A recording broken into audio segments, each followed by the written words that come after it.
दोस्तों नमस्कार। UPSC achievers के इस यूट्यूब चैनल पर आपका स्वागत है। दोस्तों आज के सेशन में हम एक महत्वपूर्ण चर्चा करने जा रहे हैं। अभी क्या है कि यूपीएससी 2024 बहुत नज़दीक आने वाला है। 26 मई को एग्ज़ाम उसका पहले से निर्धारित है। तो अभी जो टाइम बचा हुआ है लगभग-लगभग 4 महीना बचा हुआ है यूपीएससी 2024 के प्रीलिम्स के हिसाब से देखें तो। तो इस 4 महीना में बहुत महत्वपूर्ण हो जाता है कि आप प्रीवियस ईयर के क्वेश्चन को समझें, का एनालिसिस करें और देखें कि कैसे हम क्वेश्चन को आसानी से सोल्व कर सकते थे, कैसे चीज़ों को एनालाइज़ करके हम अपने आगे की तैयारी को एक तरह से धारदार बना सकते हैं, उसको प्रगाढ़ बना सकते हैं।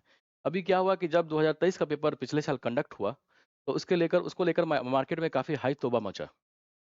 जितने भी लड़के तैयारी कर रहे थे, जो भी बच्चे एग्ज़ाम दिए थे, उनको लगा कि एक तरह से पूरा पैटर्न चेंज हो गया है, क्वेश्चन को अब बनाया नहीं जा सकता और जो पढ़ रहे हैं वो पूछ नहीं रहा है। तो काफ़ी एक तरह से हाहाकार मच गया था और काफ़ी जो बच्चे ऑलरेडी सिलेक्टेड हैं, मेरे काफ़ी दोस्त जो जानने वाले हैं, वो ऑलरेडी कोई आईपीएस है, कोई आईआरएस है, वो आईएएस बनने के लिए फिर से एग्ज़ाम में बैठे थे, लेकिन उनका इस बार प्रीलिम्स ही नहीं हुआ। प्रीलिम्स नहीं हुआ, तो इसलिए काफ़ी टफ हो गया था प्रीलिम्स। इस बार का जो पेपर था वो काफ़ी अपने स्ट्रेटजी को चेंज किया था, जो ऑप्शन थे उसके हिसाब से चेंज हुआ था। एलिमिनेशन मेथड भी बहुत ज़्यादा काम नहीं किया था। तो इसीलिए हम आज 2023 के पेपर को अच्छे से 2023 का जो पेपर था, उसको लेकर जो बच्चे जो एनालिसिस करते हैं, तो उसके हिसाब से उनका मानना है कि इसमें एलिमिनेशन और जो ट्रिक्स एंड टेक्निक जो बार-बार हम प्रयोग करते हैं, वो फेल हो गया था। तो हम उसी चीज़ को एनालाइज़ करेंगे और देखेंगे, समझेंगे, क्योंकि अभी कितना भी अगर एलिमिनेशन फेल हो जा रहा है, ऑप्शन फेल हो जा रहा है, तो स्टेटमेंट तो अभी भी हम एलिमिनेट कर सकते हैं, उसको ट्रिक्स लगा के, कॉमन सेंस लगाकर अभी भी छाँट सकते हैं। तो उन्हीं चीज़ों को हम समझेंगे। 2023 का पेपर सबसे टफ था, उसके 22 वाला पेपर उससे सबसे बड़ी बात क्या है कि जो पैटर्न जो चेंज हुआ था, जो पेयर वाले क्वेश्चन आ रहे हैं, ओनली 1, ओनली 2, ओनली 3 वाला जो चेंज किया था, वो 2021 से चेंज किया था। 21 में लगभग 5-6 क्वेश्चन वैसे थे। 22 में लगभग-लगभग मात्रा को बढ़ाए, लगभग 20 क्वेश्चन उसके आस-पास होगा। और 2023 में तो क्या हो गया, लगभग 70 60-70 क्वेश्चन ऐसे थे बिल्कुल जो उसी टाइप के थे। ओनली 1, ओनली 2, ओनली 3 वाला। तो इसमें एलिमिनेट कैसे करेंगे? ऑप्शन कैसे हटाएँगे? पहले ऑप्शन क्या होते थे, 1 इन 2, 2 इन 3, 1 इन 3, 1 टू 3। तो आदमी एक भी स्टेटमेंट अगर छाँट दिया, उसको एलिमिनेट कर दिया, तो आंसर आसानी से आ जाता था। लेकिन अब नहीं हो पा रहा है। अब छँट नहीं रहा है। तो ऑप्शन एलिमिनेट नहीं कर पाएँगे। लेकिन हम अभी पेपर को देखेंगे, एक-एक करके क्वेश्चन डिस्कस करूँगा मैं इसमें। लेकिन क्वेश्चन डिस्कस करके बताऊँगा मैं आपको कि अभी भी अगर ऑप्शन एलिमिनेट नहीं हो पा रहा है, तो स्टेटमेंट तो एलिमिनेट हो ही जा रहा है। स्टेटमेंट को हम अभी भी एक्सट्रीम केस में जो भी ट्रिक्स एंड टेक्निक होते हैं, जो एलिमिनेशन मेथड्स होते हैं, उनको अप्लाई करके अभी भी हम क्वेश्चन को एलिमिनेट कर सकते हैं, ऑप्शन को एलिमिनेट कर सकते हैं। और अगर हम 3 स्टेटमेंट में अगर 2 भी स्टेटमेंट एलिमिनेट कर दे रहे हैं, तो हम तीसरे वाले में 50-50 गेस करके थोड़ा कॉमन सेंस लगाकर या अपने नॉलेज को उपयोग करके हम क्वेश्चन को सोल्व कर देंगे। अभी मैं सारी चीज़ों को इसमें अप्लाई करूँगा और कम से कम 2023 के पेपर में 40 क्वेश्चन ऐसे हैं, जिसके लिए आपको कोई भी नॉलेज, कोई भी बुक, कोई भी रिसोर्सेज़ पढ़ने की ज़रूरत नहीं है। सिर्फ़ और सिर्फ़ elimination tricks and technique, common sense और थोड़ा रिस्क लेने की जो कैपेबिलिटी है, अगर उसको आप अप्लाई करते हैं, आप आसानी से 40 क्वेश्चन सोल्व कर सकते हैं। आज की वीडियो में मैं करीब 20 क्वेश्चन सोल्व करके दिखाऊँगा और उसमें कभी मोटे-मोटे तौर पर देखें तो उस 20 क्वेश्चन में मोटे तौर पर काफ़ी 4 elimination tricks and technique discuss करेंगे, जिसको बेस बना के हम कम से कम 20 क्वेश्चन सोल्व कर सकते थे। दूसरे वीडियो में मैं 5-6 ट्रिक और बताऊँगा और अब बताऊँगा कि उन ट्रिक्स का उपयोग करके हम कम से कम 20 से 25 क्वेश्चन और सोल्व कर सकते थे। तो अगर आप 40 क्वेश्चन लगभग-लगभग लमसम मान लेते हैं कि अगर 40 क्वेश्चन भी आप elimination, common sense, tricks and technique का उपयोग करके सोल्व कर पा रहे हैं और इधर हो गया 20 क्वेश्चन, अगर आप अपने पढ़ाई का उपयोग करके, जो आपने लगातार बुक्स पढ़ी है, जो स्टैंडर्ड बुक्स पढ़ी है, जो रिसोर्सेज है, जो एनसीईआरटी है, अगर उन सब का उपयोग करके अगर आप 20 क्वेश्चन कर पा रहे हैं और इधर 40 क्वेश्चन कर पा रहे हैं, तो 60 क्वेश्चन में तो आप आसानी से सिक्योर हो जाएँगे सिलेक्शन को लेकर प्रीलिम्स में। तो उसी चीज़ को समझेंगे, अपना एनालाइज़ करेंगे, ठीक है? एक-एक करके हम क्वेश्चन देखेंगे। पहले हम ट्रिक्स मैं इस वीडियो में क्या करूँगा, आपकी सहूलियत के पहले ट्रिक्स डिस्कस कर दूँगा, ट्रिक्स समझा दूँगा। फिर उस ट्रिक के हिसाब से 5-6 क्वेश्चन जो 23 में आए होंगे 2023 में, उस क्वेश्चन को उठाऊँगा। फिर उसी ट्रिक को अप्लाई करके उस क्वेश्चन को सोल्व करके दिखाऊँगा। ऐसे करके मैं टोटल 4 ट्रिक बताऊँगा और लगभग 20 क्वेश्चन उसी 4 ट्रिक से कैसे बनेंगे, उसको यूज़ करके आपके सामने लाइव दिखाऊँगा। फिर अगर ये वीडियो इसमें 20 क्वेश्चन ही करूँगा, फिर अगला वीडियो में नेक्स्ट पार्ट जब इसका आएगा, तो उसमें 20 क्वेश्चन और डिस्कस करके आपको समझाऊँगा नेक्स्ट ट्रिक का उपयोग करके, ठीक है? तो डिस्कस करते हैं। पहला ट्रिक क्या है? पहला ट्रिक साइंस एंड टेक्नोलॉजी से रिलेटेड है, एप्लीकेशन बेस्ड क्वेश्चन से रिलेटेड है। तो उस ट्रिक को कैसे, अगर कोई क्वेश्चन साइंस एंड टेक से रिलेटेड है, कोई टेक्नोलॉजी के एप्लीकेशन बेस्ड क्वेश्चन है, तो उसको कैसे हम सोल्व करेंगे? इसका बहुत ही सिंपल ट्रिक होता है। अगर साइंस एंड टेक्नोलॉजी का क्वेश्चन है और जो टेक्नोलॉजी बेस्ड क्वेश्चन है, वो फ्यूचरिस्टिक बातें कर रहा है, फ्यूचर की बातें कर रहा है, उसके एप्लीकेशन की बात कर रहा है, तो जनरली जो स्टेटमेंट होते हैं, वो सही होने की संभावना होती है। क्योंकि वो जो ब्रॉड सेंस होता है, फ्यूचरिस्टिक टेक्नोलॉजी कोई भी भविष्य की तकनीक का उपयोग होगा तो उसमें अनलिमिटेड पोटेंशियल होता है संभावना का, कहीं भी यूज हो सकता है। तो ऐसे केस में सामान्यतः जनरली बोल रहा हूँ 100% एप्लीकेबल नहीं होगा। एक आध क्वेश्चन ऐसे होंगे जहाँ पर ये ट्रिक फेल हो जाएगा, लेकिन 99% केस में ये ट्रिक एप्लीकेबल है। ठीक है, जो क्वेश्चन होंगे और अगर उसमें एप्लीकेशन की बात हो रही है, एनालिटिकल बेस्ड क्वेश्चन है, तो हमेशा याद रखिएगा कि टेक्नोलॉजी का जो उपयोग हो सकता है वो अनलिमिटेड पोटेंशियल हो सकता है। तो अनलिमिटेड पोटेंशियल होगा तो संभावना है कि वो स्टेटमेंट जिस पोटेंशियल की उसमें बात की जा रही है वो सही हो जाएगा।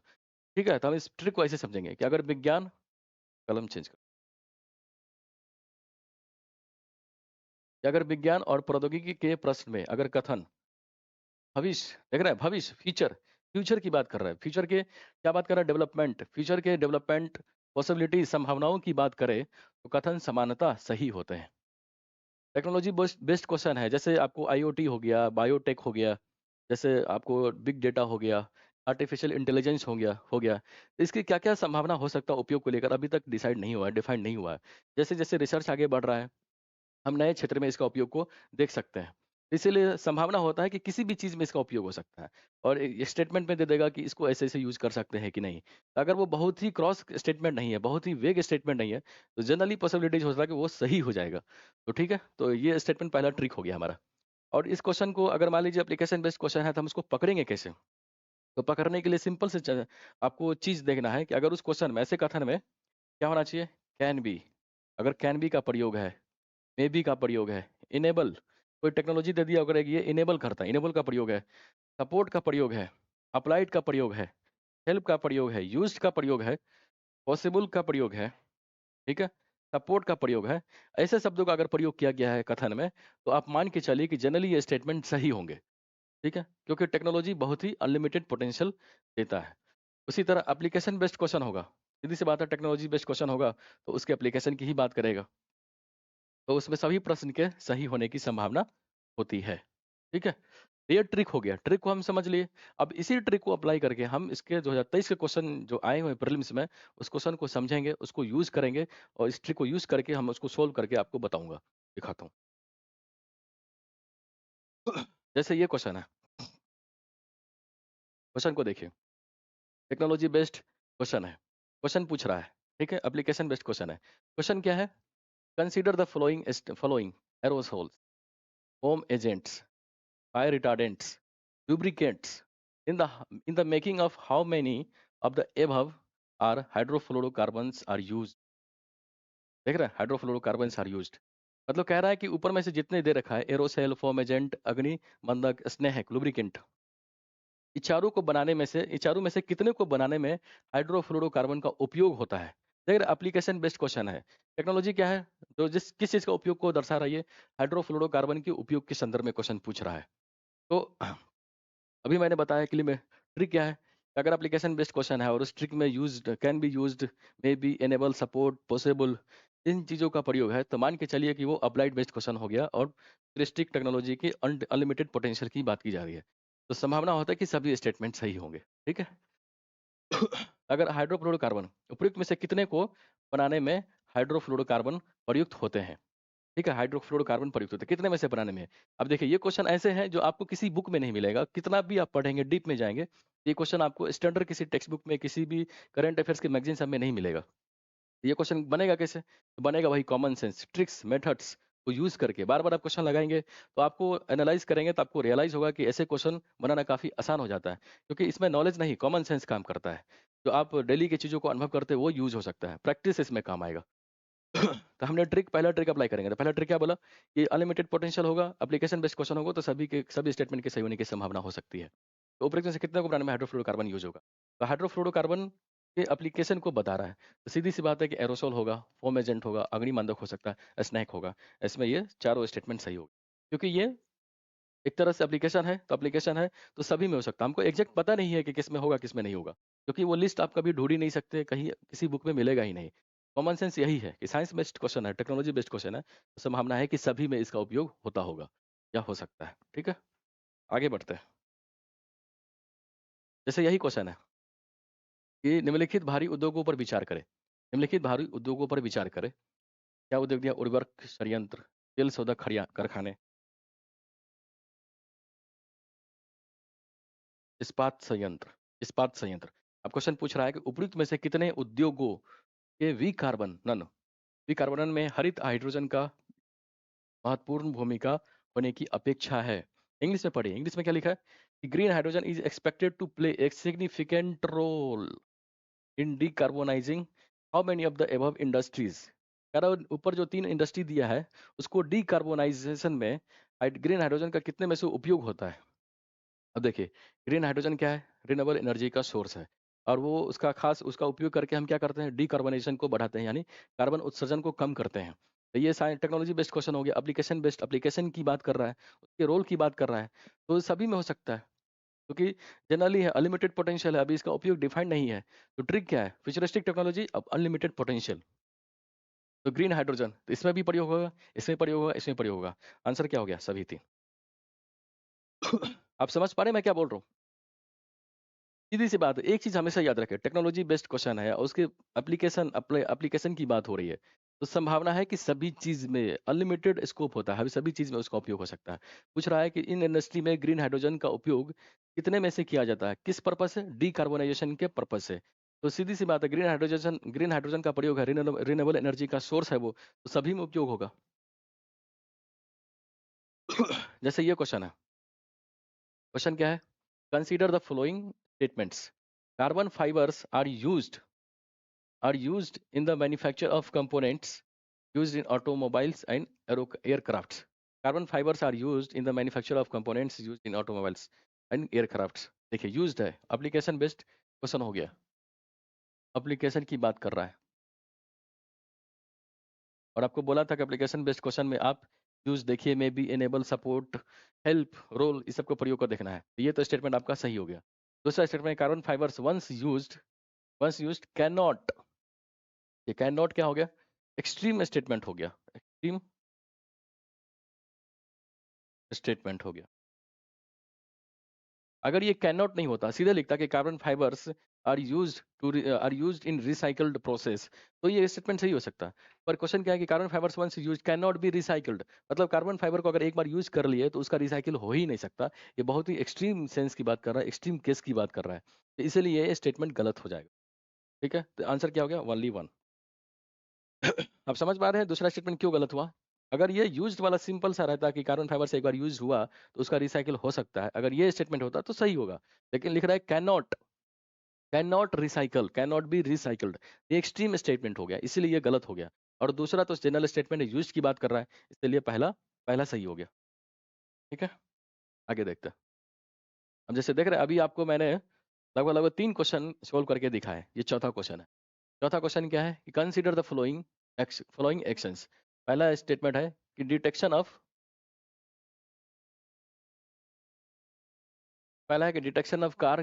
Car crash collision which results in the deployment of airbags almost instantaneously. Detection of accidental free fall of a laptop towards the ground, which results in immediate turning of the hard drive. Detection of the tilt of the smartphone, which results in the rotation of display between portrait and landscape mode. ये application की बात कर रहा है। Question पढ़ते हैं।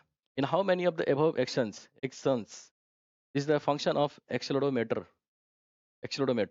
अब देखिए, 3 कथन दे रखा है और 3 कथन दे रखा है और बोल रहा है कि ये जो 3 फंक्शन है, जो 3 कथन है, वो एक्सेलेरोमीटर का फंक्शन है कि नहीं।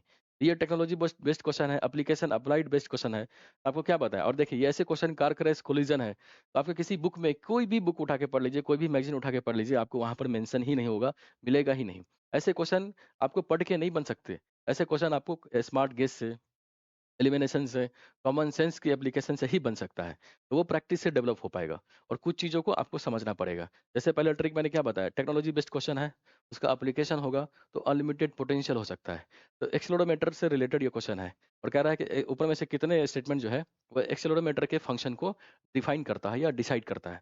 सीधी बात है, हमको पूरा पता नहीं है, एग्जैक्ट पता नहीं है, तो हम क्या मान के चलेंगे कि अनलिमिटेड पोटेंशियल है, तो ये भी हो सकता है, ये भी हो सकता है और ये भी हो सकता है। तो इसका आंसर क्या हो गया? आंसर समझ रहे हैं? एग्जैक्ट अगर अगर हम इसको डिफाइन करेंगे, समझेंगे, श्योरिटी इसमें हमेशा नहीं होती। स्कोप रहता है कि एक आध क्वेश्चन ऐसे अगर आप इस तरह से चलेंगे तो गलत हो जाएगा, लेकिन 99% केस में आपको सही हो जाएगा। और जब हमको ऐसे क्वेश्चन में जब हमको पूरा एग्जैक्ट पता ही नहीं है, तो उसको छोड़ने से अच्छा है कि थोड़ा रिस्क लेके, थोड़ा कॉमन सेंस, थोड़ा-सा आपको तुक्का लगा के क्वेश्चन को बनाइए और आगे बढ़िए। ये सारे क्वेश्चन 2023 में जो मैंने बनाया था, ये इसी तरह स्मार्ट गेस से ही एलिमिनेट करके ही बनाया था। और ऑप्शंस अभी भी एलिमिनेट हो रहा है। ऑप्शंस जो स्टेटमेंट है, सॉरी, जो स्टेटमेंट है, स्टेटमेंट को हम अभी भी एलिमिनेट कर पा रहे हैं। लेकिन ऑप्शन भले टफ है, ओनली 1, ओनली 2, ओनली ऑल 3, इसमें एलिमिनेशन काम नहीं करेगा। लेकिन स्टेटमेंट में तो अभी भी हम उसको छाँट सकते हैं, अभी भी एलिमिनेट कर सकते हैं, अभी भी कॉमन सेंस लगा के उसको देख सकते हैं कि ये सही है या गलत है। ठीक है? Next question. जैसे यही क्वेश्चन है, नेक्स्ट क्वेश्चन देखते हैं। जैसे यही क्वेश्चन है कि with reference to green hydrogen consider the following statements. Green hydrogen के एप्लीकेशन या ग्रीन हाइड्रोजन के संदर्भ में ये क्वेश्चन है। क्वेश्चन क्या है? It can be used directly as a fuel for internal combustion. Can be used, potential की बात कर रहा है, पोटेंशियल की बात कर रहा है ग्रीन हाइड्रोजन, तो ये सही होगा। दूसरा, it can be blended with a natural gas or used as a fuel for heat और power generation. Can be blended, ये भी पॉसिबिलिटीज की बात कर रहा है, ये भी सही हो गया। It can be used in the hydrogen fuel cell to run vehicles. देख रहा है, ये फिर इसका आपका एप्लीकेशन, तो दो ही फंडा अप्लाई कर रहा है कि जो ग्रीन हाइड्रोजन के संदर्भ में जो तीन स्टेटमेंट दे रहा है, can be used, can be blended, can be used, मतलब इसके एप्लीकेशन और पोटेंशियल की बात कर रहा है। टेक्नोलॉजी बेस्ड क्वेश्चन है, तो तीनों उसके सही होने की संभावना है। इसका सही आंसर क्या हो गया? All three. देख रहे हैं, बहुत ही आसान क्वेश्चन है। आपको मैंने 5 क्वेश्चन बना के दिखाए और 5 क्वेश्चन में कुछ करने ही नहीं है, बस पोटेंशियल देखना है, एप्लीकेशन देखना है, और अगर तकनीकी से रिलेटेड क्वेश्चन है, जनरल स्टेटमेंट है, बहुत वेग, बहुत ही क्रॉस स्टेटमेंट नहीं है, तो उसको सही मानिए और आगे बढ़िए। अगला क्वेश्चन देखते हैं। कह रहा with reference to central digital currency.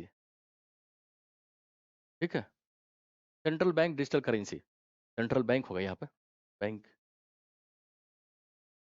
With reference to central bank digital currency consider the following statement. अब देखिए, सेंट्रल बैंक डिजिटल करेंसीज बहुत ही न्यूज़ में था, बहुत ही चर्चा में था। सरकार इसको, इस करेंसी जो क्रिप्टो करेंसी है, जो जितने भी ऑनलाइन डिजिटल करेंसी जो बढ़ावा मिल रहा है तरह से, तो उस मार्केटिंग को रेगुलेट करने के लिए सरकार अपना सेंट्रल बैंक डिजिटल करेंसी लाने पर विचार कर रही है।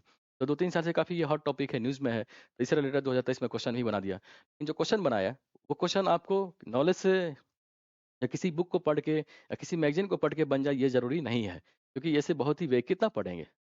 बैंक टेक्नोलॉजी क्वेश्चन है, हर साल अपडेट आता है, हर साल कोई ना कोई न्यूज़ आता है, कोई ना कोई अपडेट इसके रिलेटेड, कोई ना कोई सरकार या कोई रेगुलेशन ला दिया, कोई फीचर्स में बदलाव आ गया। सबकी जानकारी तो संभव ही नहीं है। लेकिन इसके बावजूद भी हम इस क्वेश्चन को कॉमन सेंस से और एलिमिनेशन ट्रिक से सही कर सकते हैं। तो पहला स्टेटमेंट क्या है कि it is possible to make payment in a digital currency without US dollar और स्विफ्ट सिस्टम। देख रहे हैं? इट इज़ पॉसिबल, पॉसिबल है मतलब पॉसिबिलिटीज़ की बात कर रहा है। पॉसिबिलिटीज़ की बात कर रहा है, यानी अनलिमिटेड स्कोप होगा। तो ये स्टेटमेंट इसका सही होगा, सही हो गया। अब दूसरा स्टेटमेंट क्या है कि डिजिटल करेंसी कैन डिस्ट्रीब्यूटेड, समझ रहे हैं? कैन डिस्ट्रीब्यूटेड मतलब बहुत ही वेग स्टेटमेंट हो गया, बहुत ही ब्रॉड स्टेटमेंट हो गया। With a condition program into it such as time frame for spending it. ये भी स्टेटमेंट सही हो गया। हिंदी में पढ़िए अगर आपको नहीं समझ में आ रहा। दूसरा स्टेटमेंट कह रहा है कि कोई डिजिटल मुद्रा इसके अंदर प्रोग्रामित प्रतिबंध जैसे कि इसके व्यय के समय ढांचे के साथ वितरित की जा सकती है। सीधी सी बात है। अगर बहुत ही सारा फीचर्स में चेंज आ रहा है, प्रोग्राम कर दिया है, उसके बाद भी हम इसको, चूँकि टेक्नोलॉजी है और संभावना तो बहुत सारा रहता है, तो इसको किसी भी हिसाब से, किसी भी डायरेक्शन में, किसी भी प्रोग्राम के ज़रिए हम इसको डिस्ट्रीब्यूट कर सकते हैं, वितरित कर सकते हैं। तो ये भी स्टेटमेंट इसका सही हो गया। तो आंसर क्या हो गया? बोथ, दोनों सही हो गए। दोनों टेक्नोलॉजी बेस्ड क्वेश्चन थे। दोनों कथन जो थे, दोनों टेक्नोलॉजी के पोटेंशियल एप्लीकेशन की बात कर रहा था, तो दोनों सही हो गया। ठीक है? अब हम बढ़ते हैं। देखिए, टोटल मैंने 7 क्वेश्चन आपकी साइंस में 2023 के क्वेश्चन में जो थे, साइंस से रिलेटेड टोटल 7 क्वेश्चन थे, और उस सातों क्वेश्चन को बनाने के लिए कोई बहुत ज़्यादा डीप नॉलेज, बहुत ज़्यादा डीप अध्ययन की ज़रूरत नहीं थी। कॉमन सेंस से आप इस सातों क्वेश्चन को बना सकते थे। और अगर आप ट्रिक मैंने बताया कि साइंस एंड टेक्नोलॉजी में अनलिमिटेड पोटेंशियल स्कोप होता है, और अगर ऐसे कथनों की बात की जा रही है, तो वो सही होते हैं। इन ट्रिक को आप समझ रहे हैं और अपने एग्जाम में अप्लाई कर रहे हैं, तो चारों स्टेटमेंट, सभी स्टेटमेंट सही होने की संभावना है। सभी स्टेटमेंट को सही करके आगे बढ़िए। बहुत ज़्यादा क्रॉस स्टेटमेंट, वेग स्टेटमेंट, बहुत ही नेगेटिव स्टेटमेंट होगा, तभी उस पर रुकने की जरूरत है। और अगर कुछ समझ में नहीं आ रहा है, तो उसको सही मानिए। अनलिमिटेड पोटेंशियल होता है, आप उसको लिमिट नहीं कर सकते, और मार के आगे बढ़िए। क्वेश्चन देखेंगे। अब हम अगला ट्रिक देखते हैं। अगला ट्रिक से भी कुछ क्वेश्चन सोल्व करके आपको बताऊंगा कि कैसे बनेगा। अगला ट्रिक क्या है? Trick two. हमने ट्रिक वन देख लिया, ट्रिक टू। ट्रिक टू क्या है कि अगर कथन में कुछ एक्सट्रीम वर्ड्स, देख रहे हैं, अगर स्टेटमेंट में एक्सट्रीम वर्ड्स का प्रयोग किया गया है तो वो कथन समानता गलत होता है, समानता गलत होगा। अगर कथन में प्रयोग किया गया है एक्सट्रीम वर्ड्स, अब एक्सट्रीम वर्ड्स को कैसे पकड़ेंगे? एक्सट्रीम वर्ड्स, अगर एक्सट्रीम वर्ड्स को हम पकड़ लिए और देखें कि कथन काफी एक्सट्रीम होता जा रहा है, काफी निगेटिव होता जा रहा है, तो ऐसे कथन गलत होते हैं, इसे आसानी से पकड़ लेंगे। और एक्सट्रीम वर्ड, कुछ एक्सट्रीम वर्ड्स में क्या होगा, आप उसमें देखिए, ओनली तो ओनली प्रयोग किया गया है, ऑल का प्रयोग होगा, एनी का प्रयोग होगा, नॉट एनी का प्रयोग होगा, मस्ट का प्रयोग हो सकता है, एवरी का प्रयोग होगा, नेसेसरी, नेसेसरी का भी प्रयोग कभी कभी कर देता है, मैंडेटरीली, देख रहे हैं, मैंडेटरीली, ये भी काफी एक्सट्रीम क्वेश्चन हो, एक्सट्रीम वर्ड हो गया। टोटली, ये भी एक्सट्रीम हो गया। परमानेंटली, ये भी एक्सट्रीम हो गया। अल्टीमेटली, ये भी एक्सट्रीम साउंड कर रहा है। इंटायरली, ये भी एक्सट्रीम है। ग्रेटली, ग्रेटली इन्फ्लुएंस्ड, देख रहे हैं, सिंपल बात बोलता है कि ये आदमी इन्फ्लुएंस्ड है, तो समझ में आता है। लेकिन लिख रहा है कि ये आदमी ग्रेटली इन्फ्लुएंस्ड है, मतलब ग्रेटली बहुत बड़े लेवल पर इन्फ्लुएंस्ड है, तो जनरली चांस होता है कि वो स्टेटमेंट गलत हो, क्योंकि बहुत एक्सट्रीम वर्ड हो गया ग्रेटली इन्फ्लुएंस्ड। ठीक है। ग्रेटली इम्पैक्टेड, ये भी एक्सट्रीम वर्ड हो गया। None of them, none of them, मतलब इनमें से कोई नहीं, ये भी एक्सट्रीम हो गया। बाइंडिंग, बाइंडिंग का प्रयोग होता है। बाइंडिंग का प्रयोग जैसे कोई प्रोटोकॉल है, कोई ट्रीटी है, उसमें प्रयोग किया गया कि ये ट्रीटी सभी कंट्री पर बाइंडिंग है, तो जनरली ऐसे स्टेटमेंट गलत होते हैं।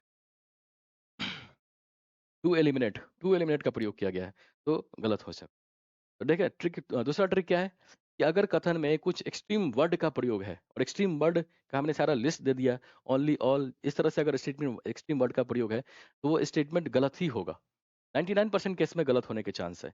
एकाध परसेंट हो सकता है कि वो ट्रिक फेल कर जाए, लेकिन एकाध परसेंट को तो हम आइडियल नहीं बनाएंगे। अगर 99% केस हमारा काम बन जा रहा है, तो हम क्यों नहीं इस ट्रिक को हर जगह अप्लाई करें? अगर एक क्वेश्चन 99% में ज़्यादातर सही हो रहे हैं, 10 क्वेश्चन हमने किया हिस्ट्री का प्रयोग करके, और 8 से 9 क्वेश्चन आप सही करते रहे, तो क्यों नहीं हम हिस्ट्री को अपना हथियार बनाएं? क्यों नहीं हिस्ट्री को हम बार बार प्रैक्टिस करें? क्योंकि पढ़ने का बहुत स्कोप अब प्रीलिम्स में रहा नहीं, क्योंकि आप कितना भी पढ़ लेंगे, वो क्वेश्चन आपसे पूछेगा नहीं। अल्टीमेटली आपको कॉमन सेंस, प्रैक्टिस, जितना प्रैक्टिस करेंगे, जितना चीज़ों को आप एनालाइज करेंगे, समझेंगे, डीप चीज़ों को देखेंगे, तो आपको रियलाइज होगा कि बुक वगैरह सबसे आप क्वेश्चन पूछना बंद हो गया है। ऐसे क्वेश्चन आपको किसी बुक में नहीं होगा। जैसे आपको मैंने साइंस साइंस एंड टेक्नोलॉजी से रिलेटेड लगभग 7 क्वेश्चन डिस्कस करके देखे 2023 में। एक भी क्वेश्चन ऐसे नहीं थे जो किसी बुक में या किसी ट्रेडिशनल अप्रोच से आप उसको बना सकते थे, पढ़ के किसी के नोट से मिल जाए। आपको कॉमन सेंस अप्लाई करना ही पड़ेगा, ट्रिक्स एंड टेक्निक यूज करना ही पड़ेगा, एलिमिनेशन को अपना हथियार बनाना ही पड़ेगा, तभी आप लगभग लगभग कट ऑफ को क्रॉस कर सकते हैं। इसी ट्रिक से रिलेटेड हम 4-5 क्वेश्चन देखते हैं। जैसे ये क्वेश्चन है, पढ़िए क्या लिखा है। Consider the following statements. पहला स्टेटमेंट क्या है कि marsupials are not naturally found in India. ठीक है, कि मार्सुपियल जो है भारत में प्राकृतिक तौर पर नहीं पाया जाता। जनरल स्टेटमेंट है। दूसरा पढ़ते हैं कि marsupials can thrive only in mountain grassland with no predators. देख रहे हैं, बहुत एक्सट्रीम हो गया, ओनली का प्रयोग हो गया ना, एक्सट्रीम वर्ड है ये, अभी बताया था, एक्सट्रीम वर्ड का प्रयोग हो गया। क्या कह रहा है? Marsupials can thrive only in mountain grassland with no predators, यानी शिशुधानी स्तनी केवल पक्षी परभक्षी रहित, केवल केवल, देख रहे हैं, एक्सट्रीम है, केवल एक्सट्रीम हो गया। शिशुधानी आसानी केवल परभक्षी रहित पर्वतीय घास स्थलों में ही पनप सकते हैं। ये काफी एक्सट्रीम केस हो गया, इसीलिए ये गलत हो गया। और अगर दूसरा गलत हो गया, तो ऐसा जो ऑप्शन बनता है, स्टेटमेंट बनता है कि कथन दूसरा गलत इसमें है, इसी में है, तो सी सही। ठीक है, सी ही सही होगा, क्योंकि दूसरा गलत केवल इसी में है और किसी में है नहीं। देख रहे, बहुत आसानी है, आपको पहला पता हो नहीं पता हो कोई फर्क ही नहीं पड़ता। लेकिन अगर एक्सट्रीम केस के हिसाब से अगर हम दूसरा को एलिमिनेट कर दे रहे हैं, तो तो आसानी से आंसर आ जा रहा है। ये क्वेश्चन तो, इस तरह के क्वेश्चन अगर पूछ रहा है ना, तो बहुत आसान है। 2 स्टेटमेंट दे देगा, उसी में से आपको काटने हैं, देखने हैं, और दोनों में से अगर आप एक भी काट दिए, एक भी गलत अगर आपने ढूंढ लिया, तो आंसर आ गया। तो ऐसे क्वेश्चन तो बहुत आसान होते हैं। देख रहे हैं आप? आसानी से हमने सोल्व कर दिया। अगला क्वेश्चन देख, कंसीडर द फॉलोइंग स्टेटमेंट्स। अब देखिए, recently, recently all the countries, क्या हो गया, एक्सट्रीम साउंड कर रहा है। All the countries of the United Nations have adopted the first ever compacted for international migration, the Global Compact for Safe, Orderly and the Regular Migration. देख रहे extreme case में अगर ये ठीक है, ये किसी एग्रीमेंट की बात कर रहा है, लेकिन एग्रीमेंट में कह रहा है कि सभी देशों ने इसको सहमति जताया है इस पर, जैसे इसको साइन किया है, तो ये काफी एक्सट्रीम केस हो गया, तो ये गलत हो गया। ऑल द नहीं हो सकता। दूसरा है कि the objectives and commitments stated in the CM are binding. अभी मैंने आपको डिस्कस करके बताया था कि बाइंडिंग वाले टर्म का अगर प्रयोग हो गया तो वो एक्सट्रीम केस पैदा करता है, देख रहे हैं? बाइंडिंग वाला एक्सट्रीम भाव होता है, और ये प्रयोग अगर स्टेटमेंट है तो वो गलत ही होगा।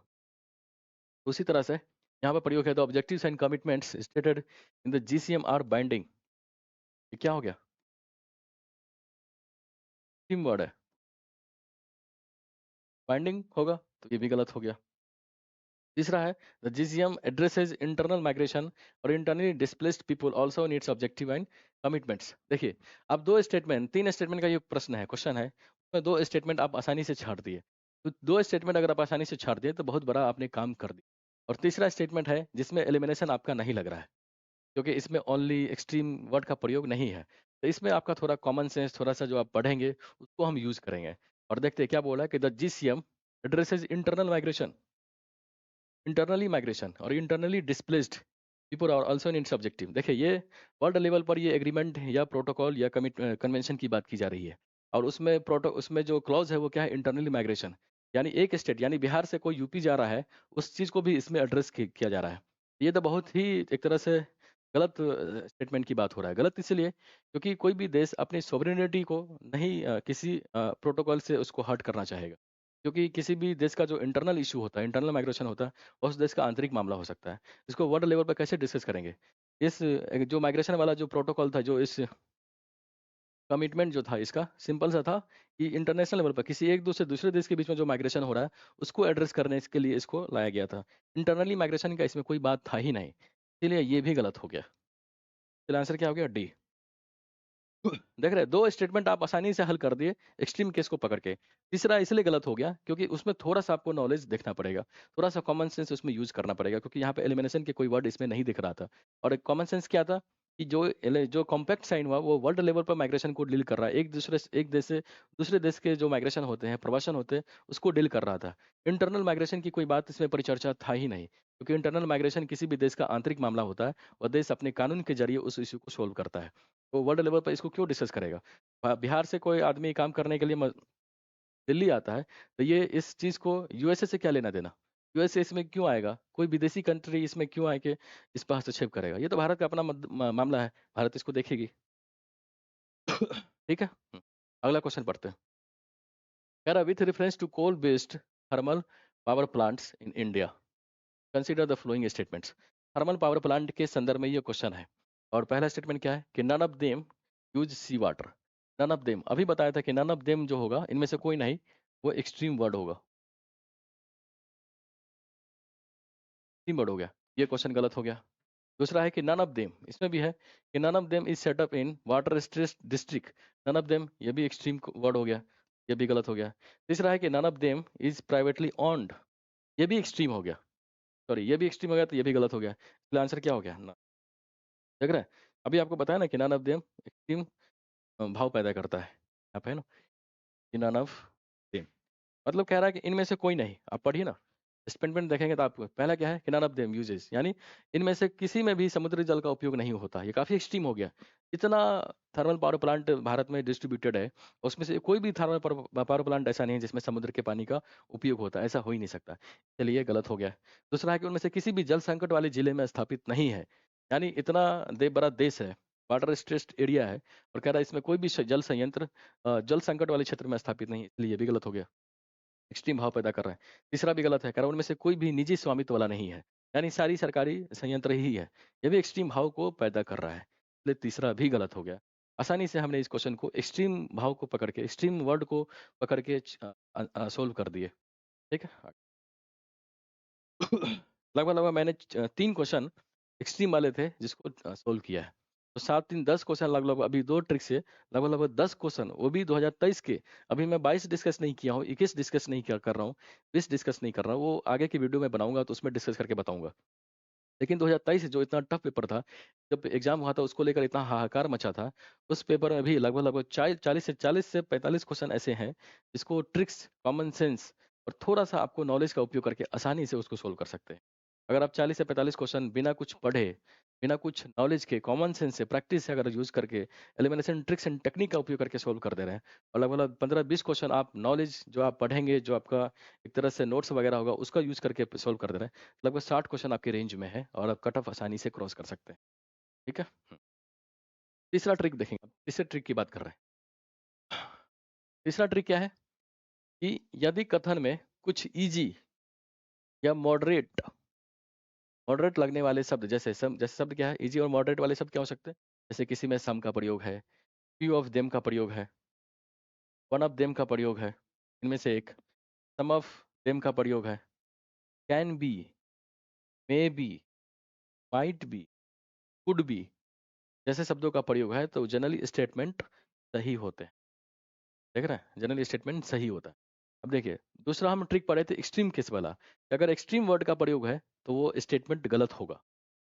तीसरा जो ट्रिक हम पढ़ रहे हैं अभी, देख रहे हैं या डिस्कस कर रहे हैं, वो है ईजी और मॉडरेट वर्ड वाले ट्रिक। कि अगर स्टेटमेंट में ईजी और मॉडरेट वाले शब्दों का प्रयोग है और वो वर्ड क्या है? सम है, can be, may be, might be, one of them, few of them, some of them, अगर ऐसे शब्दों का प्रयोग है तो जनरली स्टेटमेंट सही होते हैं, क्योंकि वो स्टेटमेंट को हल्का बनाता है, जनरल स्टेटमेंट बनाता है। किसी भी स्टेटमेंट में सम का प्रयोग होगा तो वो स्टेटमेंट को जनरलिस्टिक भाव पैदा करेगा, इसीलिए वो सही हो सकता है। संभावनाओं की बात करेगा। अब इससे रिलेटेड 2023 में जो क्वेश्चन आए उस क्वेश्चन को देखेंगे और देखिए कैसे ट्रिक को आसानी से यूज करके हम क्वेश्चन को सोल्व कर सकते थे। जैसे पहला क्वेश्चन है, कंसीडर द फ्लोइंग स्टेटमेंट्स। कह रहा some marsupials have medicinal properties. Some marsupials, देखिए सॉरी मार्सुपियल नहीं, मशरूम है। Some mushrooms have medicinal properties.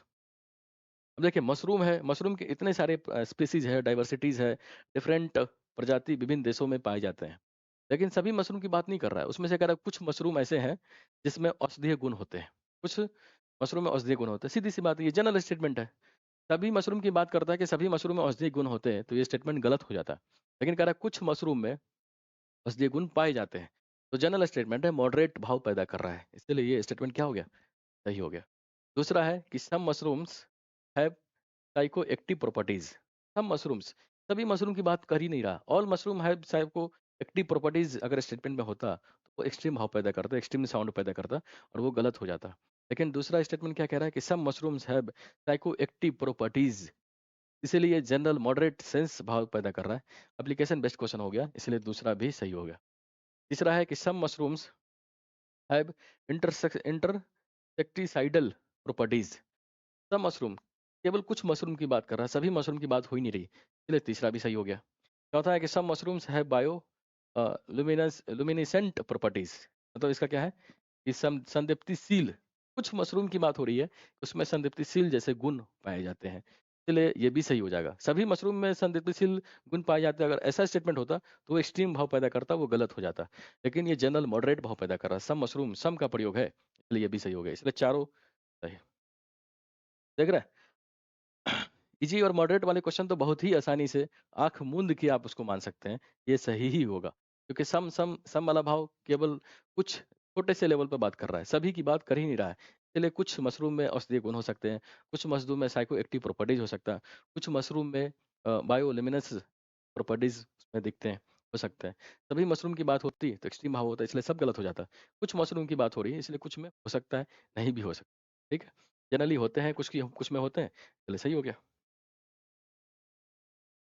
अगला क्वेश्चन है कि कंसीडर द फ्लोइंग स्टेटमेंट्स।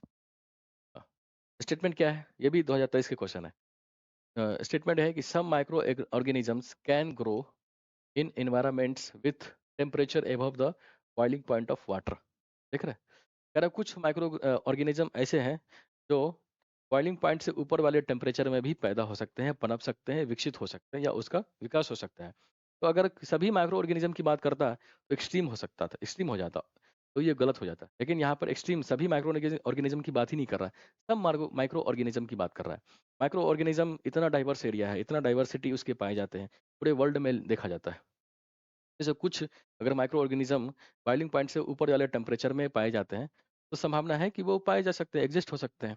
ऐसा तो हम अभी पूरा को खोज नहीं लिए है, इसलिए ये बहुत ही जनरल स्टेटमेंट हो गया, बहुत ही वेग स्टेटमेंट हो गया, ब्रॉड सेंस की बात कर रहा है।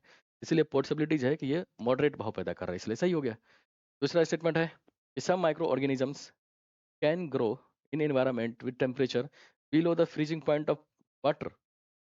अगर सभी माइक्रो ऑर्गेनिज्म की बात करता है कि वो फ्रीजिंग पॉइंट से नीचे वाले टेम्परेचर में पाए जाते हैं, तो गलत होता है। लेकिन कुछ माइक्रो ऑर्गेनिज्म की बात कर रहा है कि वो फ्रीजिंग पॉइंट से नीचे वाले क्षेत्रों में पाए जाते हैं। चलिए दूसरा भी सही होगा। तीसरा है कि some micro organisms can grow in highly acidic environment with pH below 3।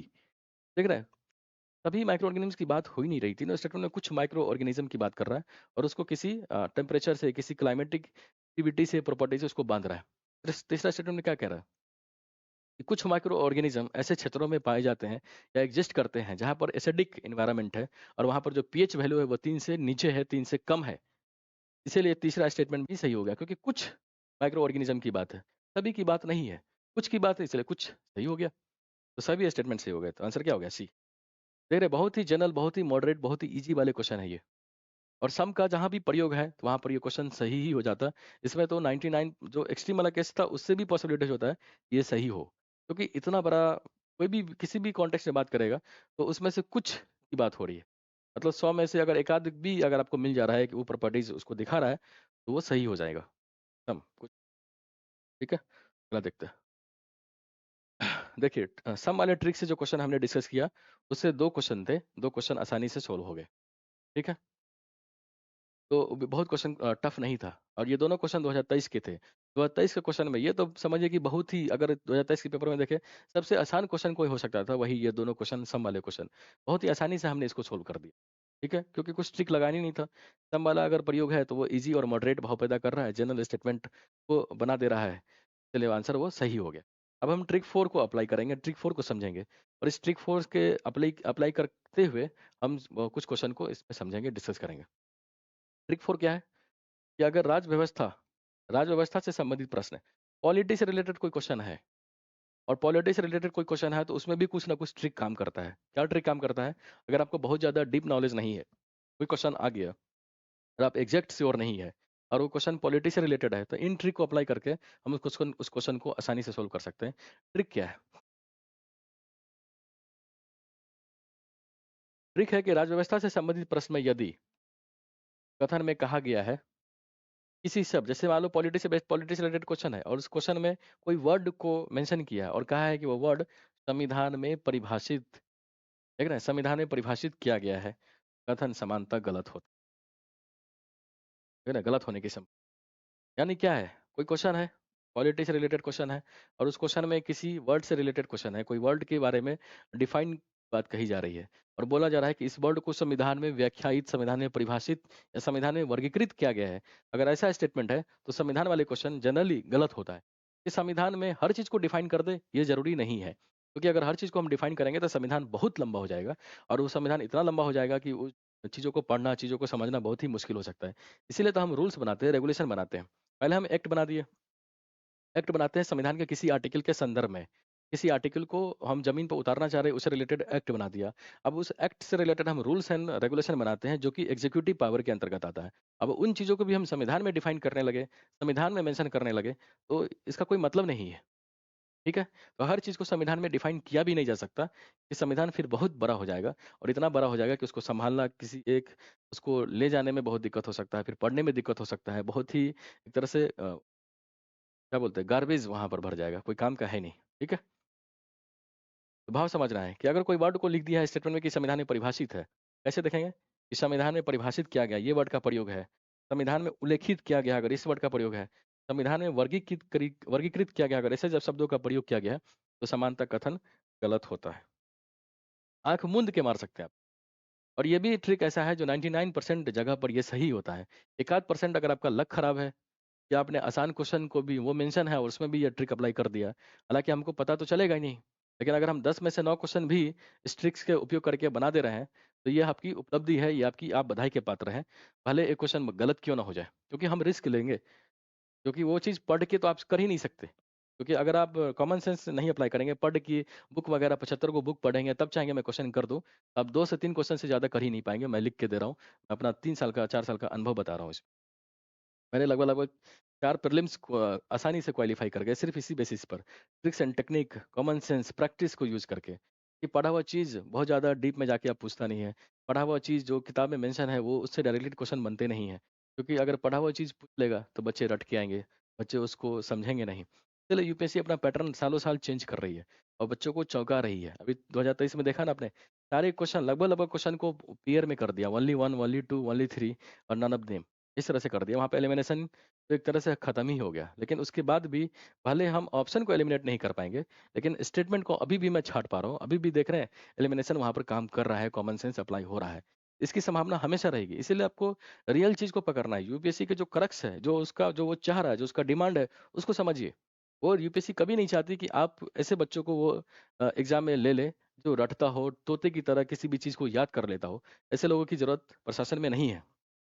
प्रशासन में ऐसे लोगों की ज़रूरत है जो समझ सके, जो चीज़ों को एनालाइज़ कर पा रहा है, जिसकी रिस्क लेने की कैपेबिलिटी है। कोई भी परिस्थिति अगर जटिल परिस्थिति आ रहा है तो उसमें वो घबरा नहीं रहा है, प्रेशर में नहीं आ रहा है। यूपीएससी हर साल पैटर्न चेंज करता रही है, चेंज करता रही है। तो कुछ बच्चे ऐसे होते हैं जो वहाँ पर जाते ही पसीने-पसीने हो जाते हैं क्योंकि उनको लगता है अरे भाई इतना मेहनत किया और मेहनत से मैं 10 क्वेश्चन भी नहीं बना पा रहा हूँ, तो वो बहुत ही घबरा जाते हैं, डिप्रेशन में चले जाते हैं। जबकि वो समझ ही नहीं पा रहा है कि ऐसे हर साल वो यूपीएससी चौंकाती है बच्चों को। फिर भी 10,000 बच्चे प्रीलिम्स क्वालीफाई करते हैं सिर्फ़ इसलिए क्योंकि उन्होंने यूपीएससी के जो ट्रिक्स है, जो उनका मेन मोटो है उसको समझा है और वो रटने से ज़्यादा समझने पर फ़ोकस करते हैं, प्रैक्टिस ज़्यादा करते हैं।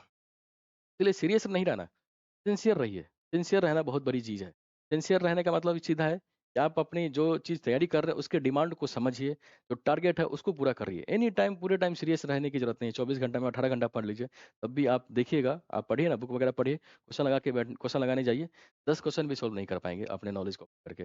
जब तक आप common sense, elimination, tricks and technique का उपयोग नहीं करेंगे, प्रैक्टिस नहीं। ठीक है? हमने ट्रिक 4 आसानी से समझा। अब इसी ट्रिक 4 का उपयोग करके हम देखते हैं क्वेश्चन को सॉल्व करके। जैसे ये क्वेश्चन है, क्या क्वेश्चन है कि कंसीडर द फॉलोइंग स्टेटमेंट। पहला स्टेटमेंट है कि the Supreme Court of India has held in some judgments that the reservation policies made under article 64 of the constitution of India would be limited by article 335 for maintenance of efficiency of administration.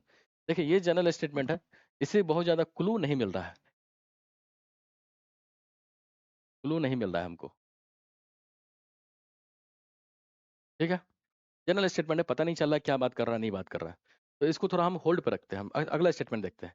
अगला statement है कि article 335 of the constitution of India defines, देख रहे हैं, the term efficiency of administration. पहला statement हम पकड़ नहीं पाए क्योंकि उसमें से कुछ हम छाँट नहीं पा रहे हैं, कुछ अपने काम की चीज़ों को निकाल नहीं पा रहे हैं। तो उसके लिए आपको नॉलेज की या बुकिश जो आप अध्ययन करेंगे, वो चीज़ चाहिए। तो हम उसको थोड़ा होल्ड पे रखते हैं। दूसरा स्टेटमेंट हमने पढ़ा कि article 335 of constitution of India defines. अभी आपको बताया है कि अगर किसी संविधान से रिलेटेड, किसी पॉलिटी से रिलेटेड क्वेश्चन में लिखा हुआ है कि कॉन्स्टिट्यूशन में इस वर्ड को डिफाइन किया गया है, वर्गीकृत किया गया, उल्लेखित किया गया है, तो ऐसे स्टेटमेंट जनरली गलत होते हैं क्योंकि संविधान इतना छोटा है, उसमें हर चीज़ को हम शामिल नहीं कर सकते। इसीलिए यहाँ पर देख रहे हैं डायरेक्टली प्रयोग किया गया है। एफिशिएंसी ऑफ एडमिनिस्ट्रेशन को संविधान में आर्टिकल 335 में डिफाइन किया गया है। नहीं, ऐसा नहीं है, ये गलत है। और अगर दूसरा गलत हो गया, तो स्टेटमेंट हमारा सी ही सही हो सकता है क्योंकि इसी में स्टेटमेंट 1 इज़ करेक्ट और स्टेटमेंट 2 इज़ करेक्ट। देखिए ना, अभी मैंने पढ़ा था ना आपको, भारत के संविधान या अनुच्छेद 335 प्रशासन की दक्षता पद को डिफाइंड करता है, परिभाषित करता है। नहीं, ऐसा नहीं है। चलिए ये गलत हो गया, डिफाइन नहीं करता है। जनरल स्टेटमेंट है, किसी एक्ट में मेंशन है उसको, संविधान में मेंशन नहीं है क्योंकि संविधान बहुत बड़ी चीज़ है। संविधान में छोटे-छोटे चीज़ों को डिफाइन डिफाइन करने लगे, तो संविधान बहुत बड़ा हो जाएगा, फिर वो उसका कोई मतलब रहेगा नहीं। अगला स्टेटमेंट है, अगला क्वेश्चन देखते हैं। जरा निम्नलिखित कथनों पर विचार करिए। इंग्लिश में थोड़ा देखते हैं, आसानी से होता है पढ़ने में। Consider the following statement. The constitution of India classifies the ministers into 4 ranks, which cabinet minister, minister of state with independent charge of minister of state and deputy minister. Constitution of India की बात कर रहा है। अभी मैंने कहा था कि संविधान किसी चीज़ को डिफाइन करे, क्लासिफाई करे, उसको उल्लेखित करे, ऐसा बहुत कम संभावना है। उसकी संभावना होती है कि वो स्टेटमेंट गलत होगा, ऐसा नहीं हो सकता है। तो ये क्वेश्चन क्या हो गया? स्टेटमेंट गलत हो गया। संविधान वर्गीकृत नहीं करता, संविधान में मेंशन नहीं है ऐसा। इस तरह से चीज़ों को होगा, मिनिस्टर को हम 4 लेवल पे डिफाइन करेंगे। वो एक जनरल है, परंपरा है, ट्रेडिशन है कि चीज़ों को हम जनरलाइज़ करते हैं कि पहले कैबिनेट मंत्री होगा, फिर राज्य मंत्री, फिर सिंपल मंत्री होगा, फिर राज्य मंत्री होगा, फिर डिप्टी मंत्री होगा। एक तरह से ट्रेडिशन है जो भारत में चलता रहा शुरुआत के दिनों से। लेकिन इसको संविधान में वर्गीकृत नहीं किया गया है। और जनरल सेंस में अगर हमको इतना डीप में नहीं पता, कॉमन सेंस अप्लाई करेंगे। कॉन्स्टिट्यूशन ऑफ इंडिया क्लासिफाइज जैसी देखे, ये बहुत ही वेग स्टेटमेंट हो गया, इसलिए वो गलत हो गया, ऐसा हो ही नहीं सकता। दूसरा statement, the total number of ministers in the union government including the prime minister shall not exceed 15% of the total number of members in the Lok Sabha. ये जनरल स्टेटमेंट है। इस क्वेश्चन को पढ़ने के लिए आपको थोड़ा सा पॉलिटी का नॉलेज चाहिए, और अगर आप पॉलिटी में थोड़ा सा 10% भी पॉलिटी के बारे में जानते हैं, तो ऐसे नॉलेज को आप अनुभव कर सकते हैं या ना कहीं पढ़े होंगे। इसको पढ़ने के लिए बहुत डीप में जाने की जरूरत नहीं है। अगर आप parliament prime minister topic Laxmikanth से भी पढ़ते हैं, तो उसमें स्पष्ट मेंशन है कि 15% से ज़्यादा अब मिनिस्टर के जो एक तरह से वहाँ पर जो कैबिनेट की जो संख्या है, जो मंत्रिमंडल की जो संख्या है, वो 15% से ज़्यादा नहीं होना चाहिए। चलिए सही हो गया। आंसर क्या होगा? ठीक है, अगला देखते हैं। अगला है कि निम्नलिखित कथनों पर विचार करें। Consider the following statements. Attorney general of India and solicitor general of India are the only officers of the government who are allowed to participate in the meetings of parliament of India. देखिए, इसमें क्या है, कह रहा attorney general of India और solicitor general of India are the only.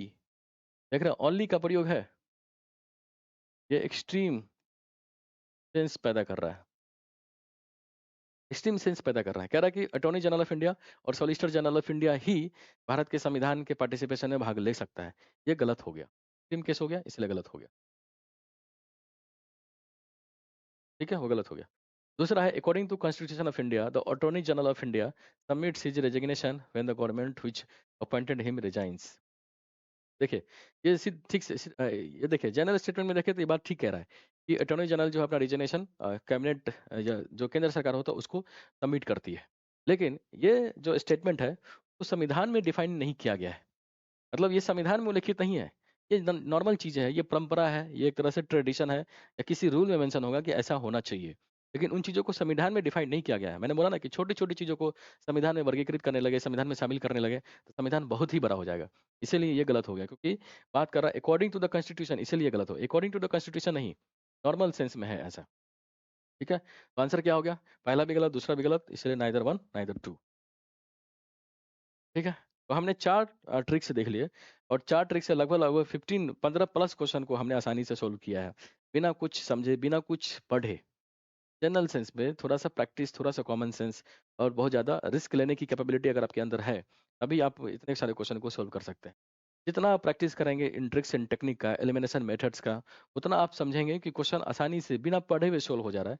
थोड़ा-सा आपको risk लेना है, थोड़ा-सा क्वेश्चन को समझना है, थोड़ा-सा आपको अपना जो एक तरह से अनुभव है, जो नॉलेज है, उसको यूज़ करना है वहाँ पे। ठीक है? अब हम ट्रिक 5 पे आ गए। ये लास्ट ट्रिक है, और इस ट्रिक से रिलेटेड हम कुछ क्वेश्चन को देखेंगे, फिर सोल्व करके आपको बताऊँगा। ठीक है? ट्रिक क्या है? यदि किसी कथन में किसी डेटा, किसी फैक्ट्स, किसी स्टेट्स, किसी मिनिस्ट्री, किसी organisation, institution, department, wing, body का जिक्र हो, कथन समानता गलत होता है। ट्रिक है कि अगर कोई क्वेश्चन है, मिनिस्ट्री वाला क्वेश्चन है, कोई डेटा वाला क्वेश्चन है, कोई फैक्चुअल क्वेश्चन है, कथन में कोई फैक्ट्स का प्रयोग है, कोई डेटा का प्रयोग है, किसी मिनिस्ट्री का प्रयोग है, किसी डिपार्टमेंट का प्रयोग है, किसी ऑर्गेनाइजेशन का प्रयोग है, किसी इंस्टीट्यूशन को मेंशन किया है, किसी विंग को मेंशन किया है, किसी बॉडी को मेंशन किया है, तो जनरली संभावना ऐसा होता है कि वो उसको इंटरचेंज कर दिया हो या उसको बदल दिया गया हो। ठीक है? यूपीएससी हमेशा ऐसा करती रही। अगर आप 2023 से लेकर 23 तक पेपर को एनालाइज करेंगे ना, तो देखेंगे कि 99% केस में उन्होंने जो बॉडी जिससे रिलेटेड होता है, उसको एक्सचेंज कर देती है। कि मान लो कोई स्कीम है और बोल दिया कि ये स्वास्थ्य मंत्रालय के अंतर्गत आता है, तो यूपीएससी उसको चेंज कर देगा और बोलेगा कि ये स्कीम स्वास्थ्य मंत्रालय ने बल्कि शिक्षा मंत्रालय के अंतर्गत आता है। तो ऐसे स्टेटमेंट को आप गलत ही मानिए। जनरली गलत ही होता है, क्योंकि यूपीएससी हूबहू सही स्टेटमेंट नहीं डालती है, उसको एक्सचेंज करके थोड़ा डालती है। डेटा वगैरह को भी थोड़ा-सा ब्लर करके, थोड़ा-सा ट्विस्ट करके डालती है। और आप क्या कर सकते हैं, आप आसानी से उस क्वेश्चन को गलत मानिए, बहुत दिमाग नहीं लगाइए, क्योंकि बहुत ज़्यादा फैक्ट्स आपको पता नहीं होगा। इतना सारा स्कीम है, इतना सारा योजनाएँ वगैरह सरकार लॉन्च करती है, सभी के बारे में आप एग्ज़ैक्ट जानकारी नहीं दे सकते, नहीं ले सकते। इसलिए बहुत डीप में जाने का कोई मतलब नहीं है। आसानी से आप देखिए कि अगर मिनिस्ट्री से रिलेटेड है, डिपार्टमेंट से रिलेटेड है, वो क्वेश्चन स्टेटमेंट गलत होगा, आगे बढ़िए। ठीक है? इसका प्रयोग करके हम क्वेश्चन देखते हैं। जैसे यही क्वेश्चन है कि कंसीडर द फ्लोइंग स्टेटमेंट्स। पहला स्टेटमेंट क्या है? India despite having uranium deposits depends on coal for most of the its electricity production. देखिए, दूसरा पहला स्टेटमेंट जनरल बात कर रहा है कि इंडिया के पास यूरेनियम का इतना भंडार होने के बावजूद भी वो कोयला पर निर्भर है। ठीक बात है। क्योंकि जो एनर्जी प्रोडक्शन है, जो पावर जनरेशन है, उसका बहुत बड़ा मात्रा हम कोल पर ही डिपेंड है। पहला स्टेटमेंट जनरल स्टेटमेंट है। मैं अभी भी कह रहा हूँ, ठीक है, अगर मान लीजिए ये आपको हो सकता है कि ये आप स्टेटमेंट के बारे में आप श्योर ना हो, आपको पता ना हो। थोड़ा होल्ड करते हैं, आगे देखते हैं। स्टेटमेंट दूसरा क्या है? Uranium enriched to the extent of at least 60% is required for the production of electricity. 60% data है, कह रहा है कि 60% यूरेनियम इनरिच होना चाहिए इलेक्ट्रिसिटी प्रोडक्शन के लिए। 60% एटलीस्ट, कम से कम 60%। तो 60% डेटा हो गया है, फैक्ट्स की बात कर रहा है, स्टेट्स की बात कर रहा है। और अभी हमने ट्रिक 5 में समझाया है, किसी भी कथन में डेटा, फैक्ट्स, स्टेट्स से रिलेटेड कोई बात की गई है तो जनरली यूपीएससी उसको ट्विस्ट कर देती है, उसको चेंज कर देती है, एक्सचेंज कर देती है। तो उस ट्रिक का प्रयोग करेंगे तो लगेगा कि ये क्वेश्चन स्टेटमेंट गलत है, और अगर दूसरा गलत है तो आंसर सी ही बनता है, क्योंकि दूसरा स्टेटमेंट इसी में इनकरेक्ट दिख रहा है आपको। ठीक है, कितना आसान क्वेश्चन था। पहले के बारे में आपको पता ही नहीं है, हालांकि पहला भी जनरल स्टेटमेंट है। थोड़ा बहुत अगर आपने ज्योग्राफी पढ़ाई किया होगा, इकोनॉमी का अध्ययन किया होगा, उसमें coal based thermal power plant के बारे में हम पढ़ते हैं, यूरेनियम इनरिचमेंट के बारे में पढ़ते हैं। तो उससे ये स्टेटमेंट सही होगा, लेकिन मान लेते हैं कि मुझे नहीं पता, तो नहीं पता, उतना डीप में हमने पढ़ा नहीं, स्किप कर दिया। तो ट्रिक 5 के जरिए जो डेटा वगैरह गलत होता है, इस ट्रिक का प्रयोग करके हम आसानी से दूसरे स्टेटमेंट को छाट सकते हैं। और एक स्टेटमेंट छट गया तो आसानी से आंसर आ गया। आंसर क्या हो गया? सी। ठीक है, मैंने अभी बताना है कि ये स्टेटमेंट वाले दूसरे दो स्टेटमेंट वाले क्वेश्चन तो बहुत ही आसान होते हैं। आगे देखते हैं। देखिए यही क्वेश्चन है, ये सब सारे क्वेश्चन 2023 के हैं। और देख रहे हैं जितना जिस तरह से क्वेश्चन पूछ रहा है ना, किसी बुक में मेंशन ही नहीं है, डायरेक्टली एग्जैक्ट सेंस में मेंशन नहीं है। आप मेंशन कैसे बच्चे, आप मैं बहुत सारे कोचिंग वगैरह को देखता हूँ, तो वो इसको छापते हैं कि मेरे कोचिंग से, मेरे कोचिंग के नोट से पूछा है। अरे भाई, आपने आपके कोचिंग के नोट्स में क्या है? यूरेनियम इन्वेस्टमेंट के बारे में है, बस वो डिफाइन किया है यूरेनियम के बारे में। तो यूरेनियम तो हर बुक में मेंशन है, तो हर बुक से वो क्वेश्चन थोड़ी ना बनेगा। क्वेश्चन बनेगा आपके कॉमन सेंस से, क्वेश्चन बनेगा आपके रिस्क कैपेबिलिटी से, क्वेश्चन बनेगा आपके प्रैक्टिस, जितना आप प्रैक्टिस करेंगे उससे। इससे नहीं कि ये बुक पढ़ लिया, वो बुक पढ़ लिया तो क्वेश्चन बन जाएगा। अभी के ट्रेडिशन के हिसाब से, अभी जो यूपीएससी जो पैटर्न चेंज कर रही है, उसे तो भूल ही जाइए कि आप 10 बुक भी पढ़ लीजिए तब भी 2 क्वेश्चन 4 क्वेश्चन बन जाए, बहुत बड़ी बात है। 100 क्वेश्चन है, 100 क्वेश्चन में 60 क्वेश्चन करने हैं। ठीक है? उसके लिए आपको ट्रिक्स एंड टेक्निक यूज़ करना ही पड़ेगा। प्रैक्टिस जितना करेंगे ज़्यादा लाभदायक होगा, बजाय कि आप 10 बुक पढ़िए। ठीक है? जैसे ये 51 क्वेश्चन है कि consider the following statement in relation to Janani Suraksha Yojana. अब जैसे जननी सुरक्षा योजना था, ये क्वेश्चन आया है। और ये जननी सुरक्षा योजना सरकार की योजना है, करीब 4 साल पहले सरकार इसको लाई थी। 3-4 साल पहले की योजना है। अभी रिसेंट का भी नहीं है। अब देख रहे हैं करंट वाली चीज़ों को भी जो यूपीएससी है 3 साल 4 साल पहले वाले क्वेश्चन को पूछ रही है। और जननी सुरक्षा योजना इंडिया ईयर बुक है, उसमें मेंशन है। अब बहुत सारे कोचिंग वाले क्या बोले कि आप इंडिया ईयर बुक को भी पढ़ना पड़ेगा। India year book generally mains के लिए, इंटरव्यू के लिए, सरकार की योजनाओं को समझने के लिए इतनी मोटी बुक होती है, लगभग 1000 पेज की होती है। अब एक आध क्वेश्चन को सॉल्व करने के लिए आप 1000 पेज पढ़ेंगे, ये भी आउटपुट के हिसाब से देखिए, उतना एफिशिएंट आउटपुट प्रदान नहीं करता। उस लिहाज से काफ़ी बेकार की बात है कि आप उन बुक को भी पढ़ने जाएँ। हाँ, थोड़ा बहुत नॉलेज के लिए मेंस के हिसाब से पढ़ेंगे वो समझ में आता है, ऊपर-ऊपर से जितना देख सकते हैं। पर प्रीलिम्स के लिए अगर आप उस बुक को पढ़ेंगे और क्वेश्चन सॉल्व हो जाएगा, ये मुझे लगता है कि तार्किक नहीं है। लेकिन इसके बावजूद जैसे मैंने क्या किया, मैं इंडिया ईयर बुक नहीं पढ़ा था। जननी सुरक्षा योजना के बारे में मुझे पता भी नहीं था। पढ़ा था पर बहुत ज़्यादा आइडिया नहीं था, श्योर नहीं था। लेकिन इसके बावजूद भी मैं ये क्वेश्चन सॉल्व कर दिया, सिर्फ़ इसी ट्रिक के हिसाब से, थोड़ा-सा कॉमन सेंस के हिसाब से। कैसे किया मैं समझाता हूँ आपको। जैसे पहला स्टेटमेंट है कि it is a safe motherhood intervention of the state health department. अभी मैंने क्या बोला कि किसी भी स्टेटमेंट में अगर कोई ऑर्गेनाइजेशन, कोई डिपार्टमेंट, कोई विंग, कोई इंस्टीट्यूशन, कोई बॉडी का जिक्र है, तो जनरली यूपीएससी उसको ट्विस्ट कर देती है, एक्सचेंज कर देती है। और अभी क्या बोल रहा है कि it is a safe motherhood intervention. ये क्या बोला है कि यह स्टेट हेल्थ डिपार्टमेंट का मदरहुड को बढ़ावा देने के लिए, सेफ रूप से बढ़ावा देने के लिए उनका प्रोग्राम है, अभियान है।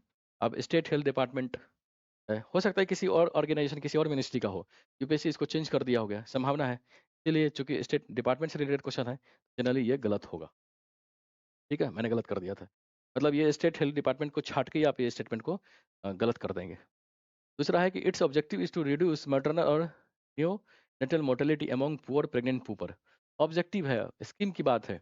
ऑब्जेक्टिव हो सकता है कि न्यू मोर्टेलिटी रेट बच्चों का जो है, एक तरह से मदर का है, उसको कम करने के लिए जननी सुरक्षा योजना चलाया गया। स्कीम से रिलेटेड क्वेश्चन है, पॉसिबिलिटीज की बात कर रहा है। सभी स्कीम में क्या होता है ना, अगर स्कीम वाला क्वेश्चन है और उसमें जो निचला तबका है, जो पीड़ित तबका है, उसको अगर टारगेट किया जा रहा है, तो जनरली स्टेटमेंट सही होता है और उसी सेंस की बात की जा रही है, तो दूसरा सही हो गया। तीसरा है कि it aims to promote institutional delivery among poor pregnant peoples. देखें ना, पुअर छोटे लेवल पे बात कर रहा है और टारगेट भी क्या है कि जो निचले तबके के लोग हैं, जो गरीब तबके के लोग हैं, उसको शामिल किया जाए। इसलिए तीसरा स्टेटमेंट भी सही हो गया। चौथा है कि its objective includes providing public health facilities to sick infants up to 1 year of age. देखिए, चौथा स्टेटमेंट थोड़ा सा ट्विस्ट है, लेकिन पहले 3 स्टेटमेंट तो आप आसानी से कर ले रहे हैं। पहला स्टेटमेंट इसलिए गलत हो गया क्योंकि उसमें डिपार्टमेंट को मेंशन किया है और मैंने बोला कि डिपार्टमेंट के रिलेटेड क्वेश्चन को सरकार यूपीएससी थोड़ा ट्विस्ट करती है, एक्सचेंज कर देती है। इसलिए पहला गलत हो गया। दूसरा, तीसरा जो स्टेटमेंट है वो जनरल स्टेटमेंट है, स्कीम से रिलेटेड है, निचले तबकों को सपोर्ट कर रहा है, उसको अपलिफ्ट एम्पावरमेंट की बात की जा रही है, इसलिए दूसरा तीसरा भी सही है। चौथा स्टेटमेंट को देखते हैं। कह रहा है its objective includes providing public health facilities to sick infants up to 1 year age. देख रहे हैं, कोई स्कीम है और उसमें सिक फैसिलिटी केवल 1 साल के बच्चों तक ही प्रोवाइड की जा रहा है। ये स्कीम की काफ़ी लिमिटेशन, काफ़ी एक तरह से बहुत ही एक्सेप्शनल केस की बात की जा रही है, इसीलिए चौथा स्टेटमेंट गलत हो गया। क्योंकि कोई भी स्कीम केवल छोटे वर्गों को केवल मतलब लिमिटेड सेंस में टारगेट करेगा, ये भी नहीं है, क्योंकि स्कीम का जो मेन उद्देश्य होता है, मेन ऑब्जेक्टिव होता है, एम्पावरमेंट का होता है, और एम्पावरमेंट तभी हो पाएगा जब हम समाज के एक बहुत बड़े तबके को टारगेट करें। इसमें केवल 1 साल नहीं है, बल्कि 1 साल से 5 साल के बच्चों को टारगेट किया गया है, इसलिए गलत है। थोड़ा सा आपको नॉलेज भी चाहिए, लेकिन कॉमन सेंस अप्लाई करेंगे तो उससे आसानी से हम इसको सॉल्व कर सकते हैं। चौथा गलत हो गया, पहला गलत हो गया, आंसर क्या हो गया? Only two. दो और तीन सही है। ठीक है, मैं मान सकता हूँ कि चौथा स्टेटमेंट हो सकता है कि एग्जाम में उतना आइडिया नहीं लगे, इसीलिए आप थोड़ा सा इस पे डाउट हो सकता है। लेकिन 1 2 3 तो आप श्योर हैं, 1 2 3 में कौन सही कौन गलत है। और 4 स्टेटमेंट के क्वेश्चन में अगर आप 3 छाड़ दे रहे हैं, तो ऐसे क्वेश्चन को रिस्क छोड़ना मुझे लगता है कि बहुत ही अपने पैर पर कुल्हाड़ी मारने जैसा है। थोड़ा बहुत रिस्क लीजिए, जो भी समझ में आ रहा है उसको लगाइए, क्या होगा? गलत होगा, लेकिन अगर सही बैठ गया तो 2 नंबर मिल जाएगा आपको, क्योंकि 2 नंबर बहुत ही मायने रखता है। 0.66 0.1 नंबर से बच्चे प्रीलिम से रह जाते हैं, और 2 नंबर मिल रहा है तो काफ़ी अच्छा है। ठीक है, अगला क्वेश्चन देखते हैं। अगला क्वेश्चन क्या है? Consider the following statement. The self help group programme was originally initiated by the State Bank of India by providing micro credit to the financially deprived. अभी देखिए, अभी मैंने बताया ना कि कोई भी स्कीम है और किसी डिपार्टमेंट, किसी ऑर्गेनाइजेशन से रिलेटेड है, तो जनरली उसको यूपीएससी टेस्ट करके या एक्सचेंज कर देती है। क्या बोला है कि सेल्फ हेल्प ग्रुप को स्टेट बैंक ऑफ इंडिया चला रहा है, माइक्रो क्रेडिट दे रहा है, क्योंकि ये ऑर्गेनाइजेशन की बात कर रहा है। ऑर्गेनाइजेशन में क्या होगा? प्रिंसिपल ऑफ इंच हो सकता है कि उसको चेंज कर दिया हो। ठीक है, इसलिए ये गलत हो गया। दूसरा है कि in an SHG all members of a group take responsibility for a loan that an individual member takes. Self help SHG के बारे में थोड़ा बहुत पढ़े होंगे, तो जानते होंगे कि सभी मेंबर की रिस्पॉन्सिबिलिटी होती है कि लोन फैसिलिटी वगैरह एक दूसरे को मदद करके आगे बढ़ाए, उसको इंपावरमेंट करे, तो दूसरा सही है। तीसरा, the regional rural bank and schedule commercial bank supports self help group. अब देखिए, तीसरे में भी बॉडीज का या इंस्टीट्यूशन की बात की जा रही है, लेकिन तीसरा सही है, क्योंकि तीसरा क्या बोल रहा है कि आरआईबी और schedule commercial bank supports SHG support की बात कर रहा है, इसलिए सही हो गया। अब सेल्फ हेल्प ग्रुप है, इतना सेल्फ हेल्प ग्रुप में इतने सारे लोग काम कर रहे हैं, तो केवल एक बैंक के भरोसे तो नहीं छोड़ सकते उसको। उसमें मल्टीपल बैंक उसको सपोर्ट करेगा, माइक्रो क्रेडिट फैसिलिटीज प्रोवाइड करेगा, तो एम्पावरमेंट की जितने भी योजना है उसको सपोर्ट करेगा। इसलिए चूंकि सपोर्ट की बात करी, स्कीम से रिलेटेड है, ब्रॉड सेंस में एम्पावरमेंट की बात हो रही है, इसलिए आपका तीसरा स्टेटमेंट सही हो गया, उसमें कोई एक्सट्रीम केस वाला बात नहीं है। तो इसलिए क्या आंसर सही हो गया? ओनली टू, केवल 2 स्टेटमेंट इससे सही है। पहला क्यों गलत आप समझ रहे हैं? क्योंकि इसमें बॉडीज की बात है, स्टेट बैंक ऑफ इंडिया की इनिशिएटिव है, उसकी बात कर रहा है, इसलिए गलत हो गया, क्योंकि डिपार्टमेंट फैक्ट्स स्टेट वाला स्टेटमेंट गलत ही होता है। दूसरा इसलिए सही हो गया क्योंकि ये जनरल स्टेटमेंट है, सभी लोगों की रिस्पॉन्सिबिलिटी होती है कि उसमें लोन फैसिलिटी प्रोवाइड करके इंडिविजुअल को एम्पावरमेंट करे। तीसरा स्टेटमेंट सपोर्ट की बात करी, इसलिए तीसरा सही हो गया। तो इसलिए इसका दो सही है, एक गलत है। आगे देखते हैं।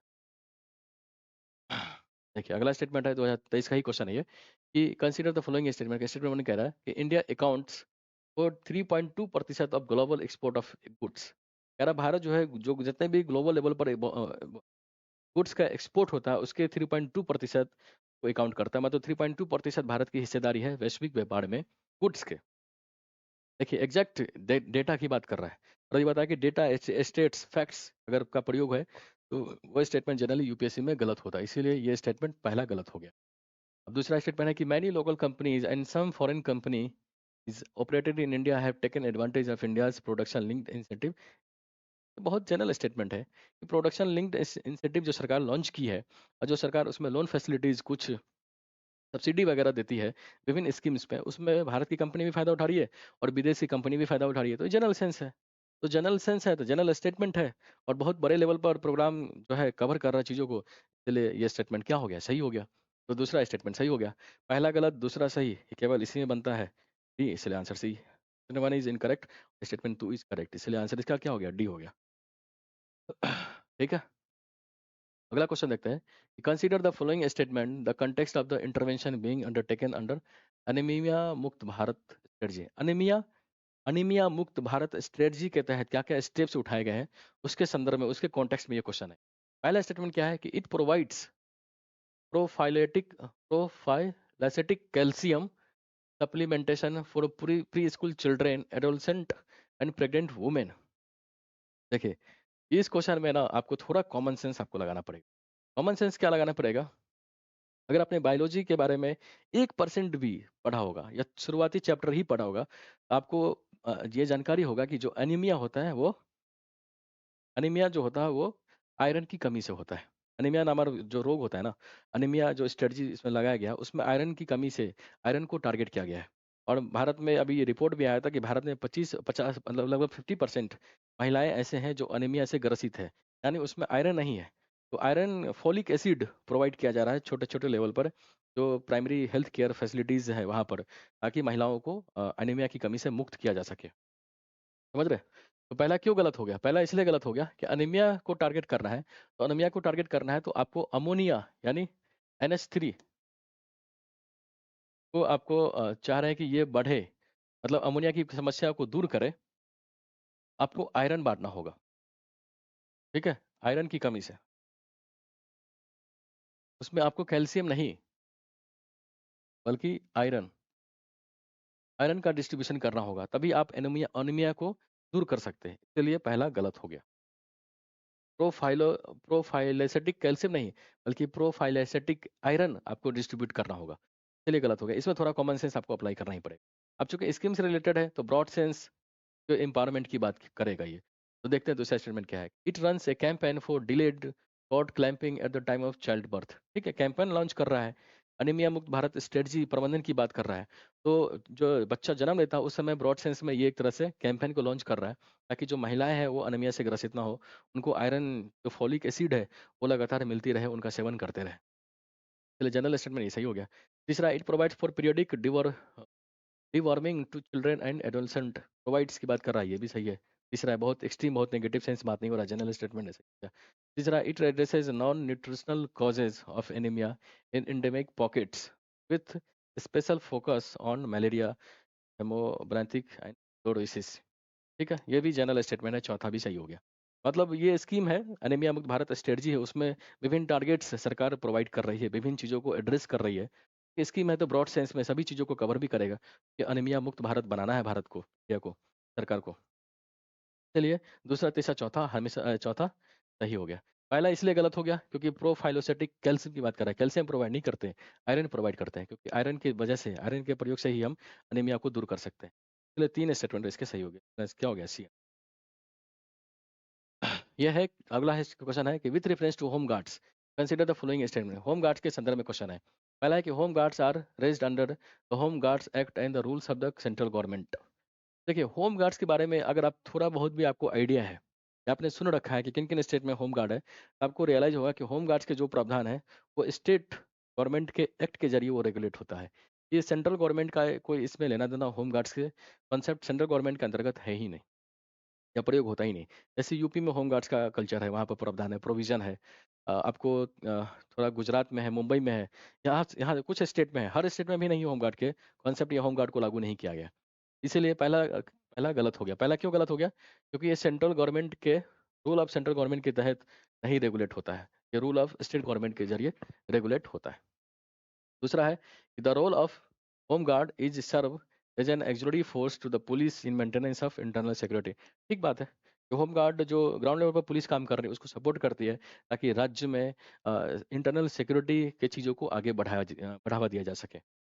तीसरा स्टेटमेंट है to prevent infiltration on the international border coastal areas the border wing home guards battalions have been raised some states। ठीक बात है, ये भी जनरल स्टेटमेंट है कि जो जो बॉर्डर स्टेट है, जो किसी को जो कोस्टल एरियाज है, कोस्टल स्टेट्स है, उसमें लोकल लेवल पर ये होम गार्ड बटालियन के रूप में आगे से उसको बढ़ावा दिया जा सकता है, ताकि कोस्टल एरिया की सिक्योरिटी को बढ़ावा दिया जा सके, बॉर्डर एरिया को जो सुरक्षा है उसको सुनिश्चित किया जा सके।